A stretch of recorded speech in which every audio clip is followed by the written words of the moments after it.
अस्सलाम वालेकुम dear viewers, कैसे हैं? उम्मीद करता हूँ आप सब खैरियत से होंगे। एक बार फिर खुरम टैग के साथ आपकी खिदमत में हाज़िर हुआ हूँ। सबसे पहले ये वीडियो देखें।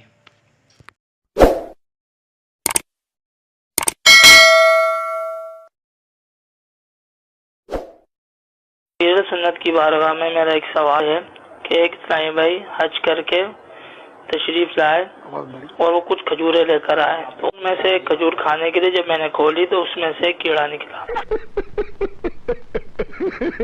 आपका एक मदनी गुलदस्ता देखा कि आपके कपड़ों मुबारक पर कुछ चूंटियां आ गई थी और उन चूंटियों को आप छोड़ने के लिए वापसी गए जहाँ से वो चूंटी आपके कपड़ों पर लगी थी। तो क्या इस कीड़े को भी मदीने वापसी छोड़ने जाना होगा?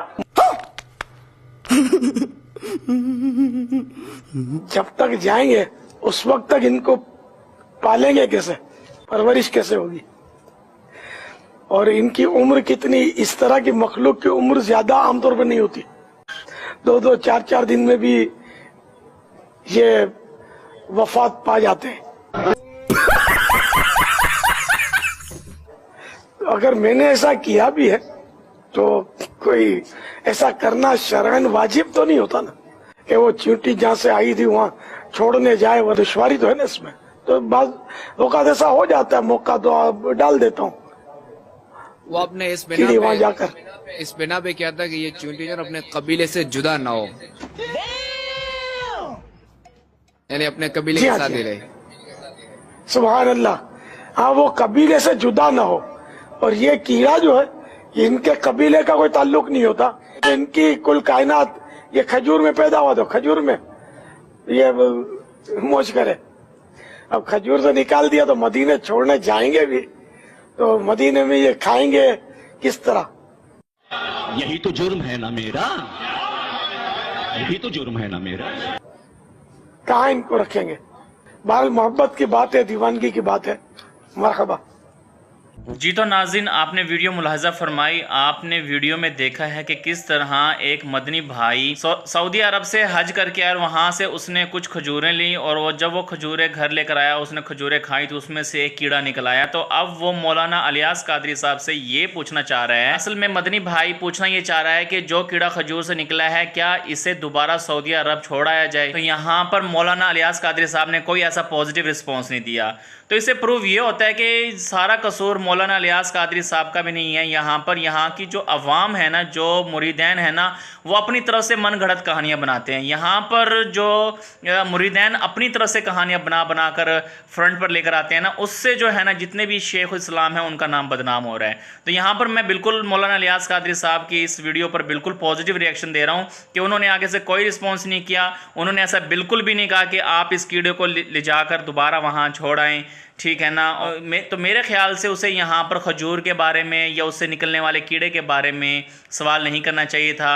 अगर मौलाना इलियास कादरी साहब अपनी कमीज़ जिस पर वो चींटियाँ चढ़ी थी, या वो अगर अपनी अकीदत से अगर वो छोड़ भी आएँ, तो अगर वो अपनी मदनी गुलदस्ते में लिख रहे हैं, तो इसका मकसद ये नहीं है कि आप कहीं से भी कीड़ा निकले तो आप वहाँ पर छोड़ कर आएँ। तो आप समझ रहे होंगे कीड़े कहाँ कहाँ से निकलते हैं। तो मकसद नहीं है कि उनको कीड़ों को पाला जाए। वो एक मुज़ी जानवर है भाई, उसका जो है ना मदीना से, उस कीड़े का मदीना शरीफ से या सऊदी अरब से या उस खजूर से कोई ताल्लुक़ नहीं है। आप उस खजूर को खा सकते हैं, उस कीड़े को मार सकते हैं। आपके सवाल का जवाब मेरे पास है कि आप उस कीड़े को मार दें, और उस कीड़े को जिस कीड़े ने आपको सवाल करने पे मजबूर किया है। दावत इस्लामी नहीं थी, दावत इस्लामी नहीं थी।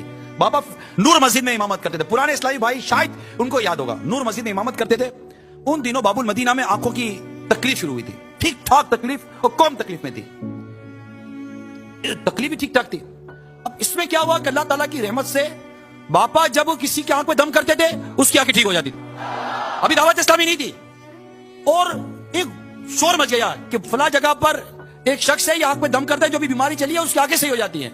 उस वक्त भी बापा के बाद दम कराने के लिए लाइन लगा करती थी। अखबार में भी आ गया था 1995 वाकई में पता चला बापा आ रहे हैं, तो गुलजार तैयबा से गाड़ी तैयार हुई।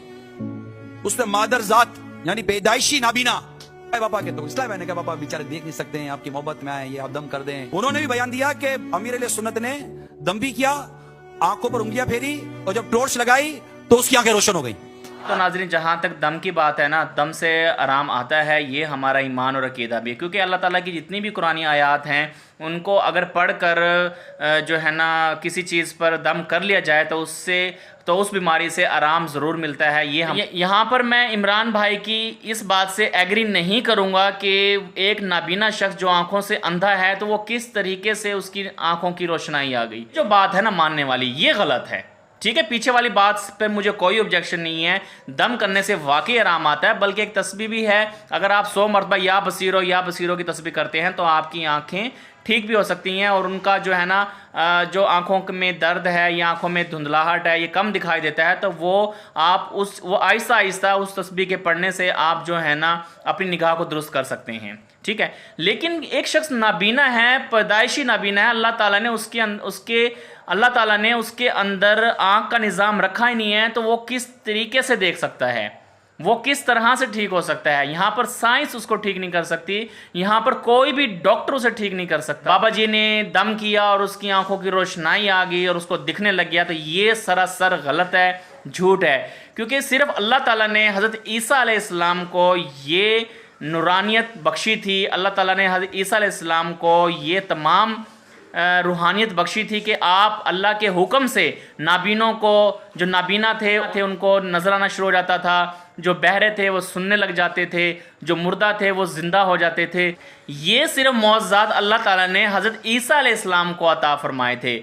आप हज़ूर पाक सल्लल्लाहु अलैहि वसल्लम की पूरी ज़िंदगी पढ़ के देख लें, हदीस का मुताला कर लें, वहाँ पर कहीं भी ऐसा नहीं है कि हज़ूर पाक सल्लल्लाहु अलैहि वसल्लम ने किसी मुर्दे को ज़िंदा किया हो, बिना को दम किया और उससे दिखने लग गया हो। ये मौज़ात अल्लाह ताला ने हज़ूर पाक सल्लल्लाहु अलैहि वसल्लम को भी नहीं अता किए। आज के जितने भी ये जो उलमा कराम हैं, ये आगे जो लोग रखे हुए हैं जो उलमा कराम की सिफ़त बयान करते हैं और आगे से बैठने वाली आवाम जो गुमराही की तरफ है, ये सरासर गलत है। ठीक है ना। तो नाजरीन, आपको वीडियो कैसी लगी है? अगर आपको वीडियो अच्छी लगी है तो मेरे इस चैनल को लाजमी सब्सक्राइब कर दें। आपको बज़ाहिर तो नजर नहीं आ रहा, लेकिन महसूस कर रहे हैं। जी बिल्कुल, मैं क्या महसूस कर रहे हैं? आज मैं फर्स्ट टाइम मीर अहले सुन्नत को देख रहा हूँ और मैं अपने जज्बात और एहसास का जो है इजहार नहीं कर सकता। बिल्कुल करीब ही आप, ये चंद कदम पे। मीर अहले सुन्नत से दुआओं की दरखास्त है। माशाअल्लाह, अल्लाह करीम आपका पर फरमाए। नजर नहीं आता उनको, नजर नहीं आता। अल्लाह ये है कि दिल की आंखों से जज्बा है। माशाअल्लाह, अल्लाह बरकत दे। अल्लाह नाबीनों का भी होना अपनी जगह पर विचारों तशवीश होती है, लेकिन यूं देखा जाए तो इनको भी ऐसी सादत मिलनी है जो आंख वालों को नहीं मिलेगी। तो नाबीनाओं को भी मायूस नहीं होना चाहिए, अल्लाह की रहमत पर नजर रखे और रिजा इलाही पर। और जब इंसान को तकलीफ पहुंचती है तो लेटा और बैठा और खड़ा हर हाल में हमें पुकारता है। फिर जब हम उस तकलीफ को उससे दूर कर देते हैं तो बेलिहाज हो जाता और इस तरह गुजर जाता है कि गोया किसी तकलीफ के पहुंचने पर हमें कभी पुकारा ही न था। इसी तरह हद से निकल जाने वालों को उनके आमाल आरास्ता करके दिखाए गए हैं।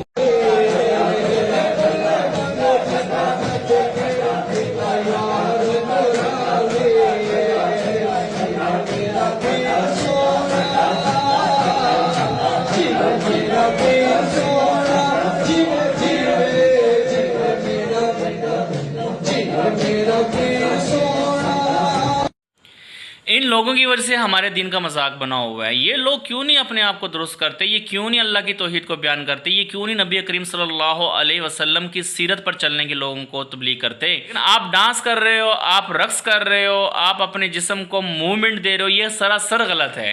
असल में मुर्शद का होना गलत नहीं है, ठीक है ना। मुर्शद को ज़िंदगी में लाना भी गलत नहीं है, ठीक है ना। मुर्शद का मतलब लोगों को नहीं पता। मैं अगली वीडियोस पर ज़रूर बनाऊंगा, उसमें हो सकता है कुछ लोगों की इस्लाह हो जाए जो लोग भटके हुए हैं, ठीक है ना। उसके बाद जो है ना सिर्फ अल्लाह की ज़ात से मांगो बस। अगर आपको एक चीज़ का इल्म नहीं है, आपको नहीं पता कि आपने किस तरह से अपनी ज़िंदगी को गुजारना है, आप पढ़े लिखे नहीं हैं, तो वो अपने पीर मुर्शद से पूछ सकते हैं कि हमें वो रास्ता बताएं जिसमें हम अल्लाह की रज़ा हासिल कर सकें, आप सल्लम की शिफात हासिल कर सकें। इस तरह के फितने को मिटाने के लिए कैंपेन चलाएं।